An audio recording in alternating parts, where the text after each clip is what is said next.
Climate change is arguably one of the most important issues facing our planet. And this is a difficult problem because we don't have a full understanding of how much carbon we're producing through man-made sources or how much is occurring from natural sources. And we also don't know how much is being removed through oceanic uptake and photosynthesis.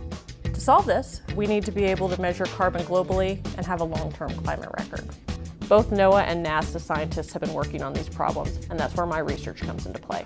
My name's Emily Wilson. I'm the lab chief of the Laser Remote Sensing Lab at NASA Goddard Space Flight Center. I develop miniaturized instruments that measure greenhouse gases in the atmosphere. One of these instruments is a miniaturized laser heterodyne radiometer, and we call that the mini-LHR for short. Our vision is to develop a low-cost global network of mini-LHR instruments that measure greenhouse gases. To do this, we've partnered with AERONET. This is a global network of about 500 instruments that measure aerosols in the atmosphere. We've designed the mini-LHR to operate in tandem with the AERONET sun photometer so that we can deploy our instrument into their network. The way the mini-LHR works is that sunlight that's passed through greenhouse gases in the atmosphere is collected with optics that are connected to the side of an AERONET sun tracker. So we mix sunlight with laser light to produce a beat signal. And from this beat signal, we can then calculate the concentration of greenhouse gases in the atmospheric column.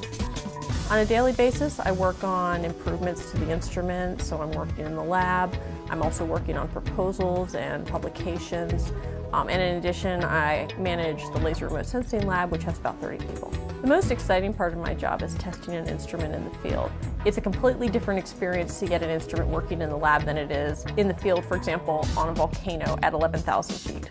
Instrument development is not like the science that you see on TV, where something big happens all of a sudden.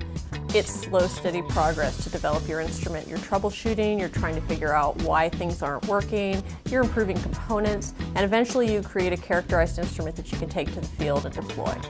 Everybody assumes that NASA is all space flight, but the reality is that here we do a lot of Earth science applications and work on projects to protect our planet. Working on the mini-LHR is exciting because we're going to produce a low-cost instrument that can contribute to the global effort to better understand climate change.